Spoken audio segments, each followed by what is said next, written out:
বিগত পর্বে কিন্তু আমরা আমাদের যে প্রজেক্ট করতে চাচ্ছি তার একটা লেআউট দাঁড় করিয়েছি। তো এখন আমরা এই পর্বে দেখব যে এইগুলোর জন্য আমরা কিভাবে আসলে মার্কআপ করতে পারি এইচটিএমএল দিয়ে।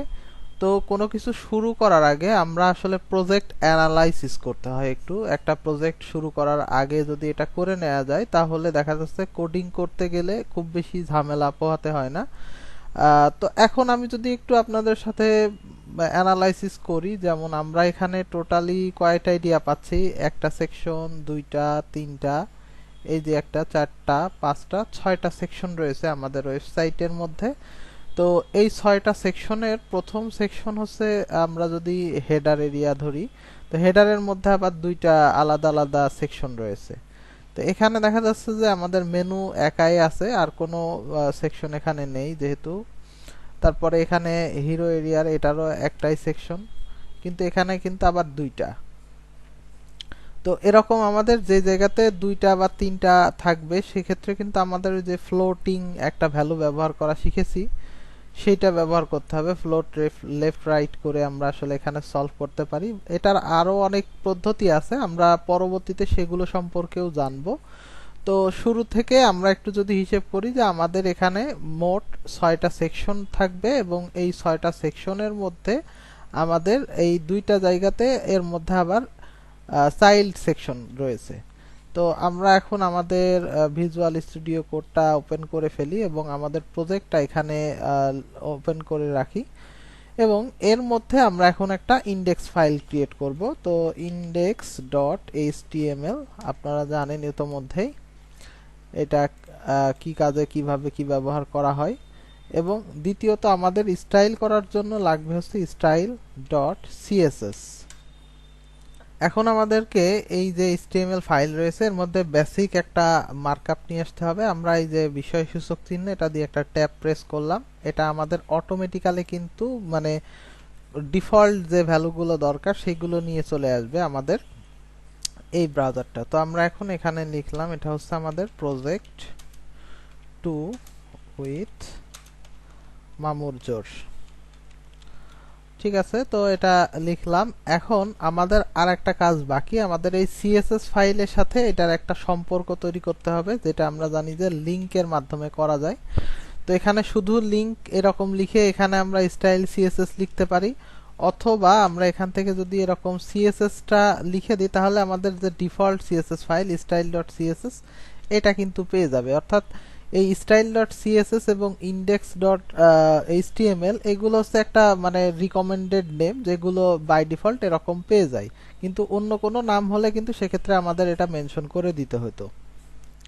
তো যাই হোক, এখন আমরা এখানে একটু লক্ষ্য করি, এখানে এই যে এক একটা ফাইলের যে আইকন এখানে দেখতে পাচ্ছেন, HTML এর একরকম আইকন, CSS এর একরকম আইকন। এখানে আমি যে আপনাদের যে ওয়্যারফ্রেমের লিংকটা দিচ্ছি সেটার একটা টেক্সট ফাইল করেছিলাম, সেটার কিন্তু আর এক রকম আইকন দেখাচ্ছে। তো এইগুলোর একটা সুন্দর আইকন যদি আমরা দেখাতে চাই সেটার জন্য কিন্তু একটা এক্সটেনশন রয়েছে, যেটার নাম আমরা যদি বলি ম্যাটেরিয়ালাইজ আইকন থিম। তো এটাকে জাস্ট ইনস্টল করে নেবেন। এখন এটারে অ্যাক্টিভ করে দেই। এখন আমরা আবার ফেরত আসবো হচ্ছে আমাদের কোডিং এ। তো এখন দেখতে পাচ্ছেন যে এখানে HTML5 এর জন্য একটা সুন্দর আইকন, CSS এর এবং টেক্সট ফাইলের প্রত্যেকটা ফাইলের কিন্তু সুন্দর সুন্দর এখন এরকম আইকন দেখা যাবে। তো এটা আমরা হচ্ছে এই যে ম্যাটেরিয়ালাইজ আইকন এটা সিলেক্ট করে দিলাম উপর থেকে। এখন আমরা মূল কাজে ফিরে আসি, অর্থাৎ আমাদের এখানে বডির মধ্যে কিছু সেকশন আগে ভাগ করতে হবে। হেডার, এই যে এর মধ্যে টোটাল যে সেকশন আছে এটা হচ্ছে মেইন, এবং লাস্টের এই অংশটাকে আমরা ফুটারের মধ্যে রাখতে পারি। এই দুইটাকেই ফুটারের মধ্যে নিতে পারি, কোনো সমস্যা নেই।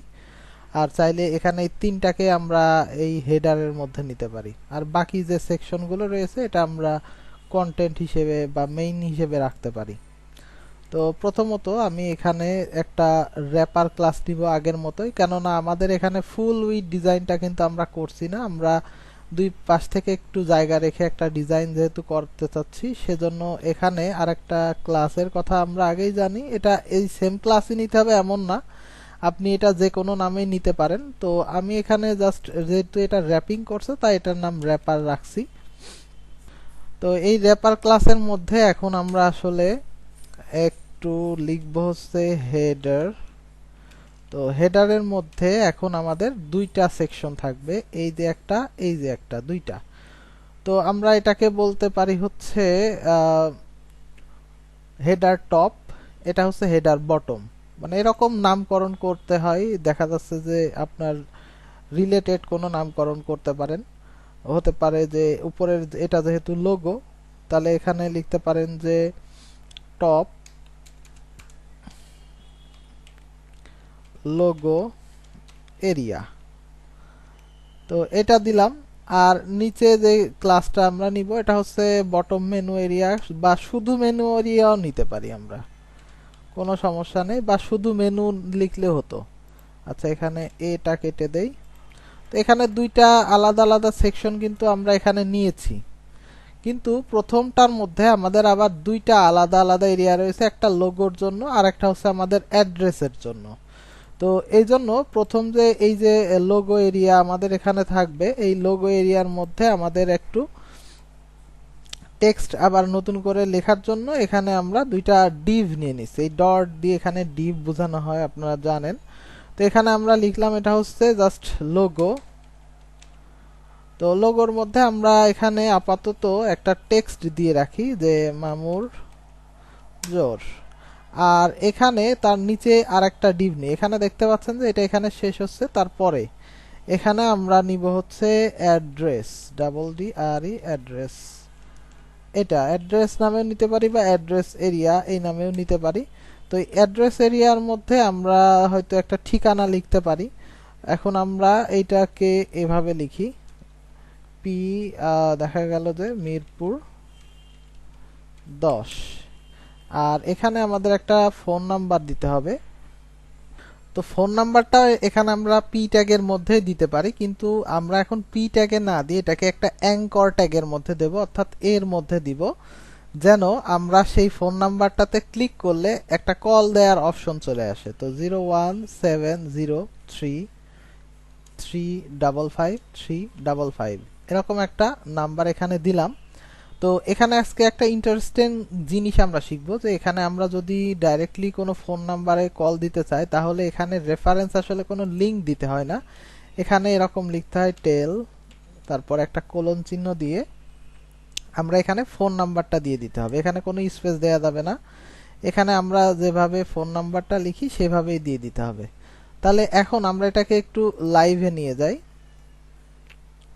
এখানে এখন দেখতে পাচ্ছেন এটা লিংক হয়ে গেছে, এবং এটাতে যখন ক্লিক করব তখন কিন্তু এরকম একটা পপ আপ আসবে যে আপনি কোনো অ্যাপ্লিকেশনের মাধ্যমে ফোন দিবেন কিনা। আর যখন আমরা এটা মোবাইল থেকে ব্যবহার করব, এটা কিন্তু সরাসরি আমাদের যে ডায়াল প্যাড সেখানে নাম্বারটা অ্যাড করে দিবে।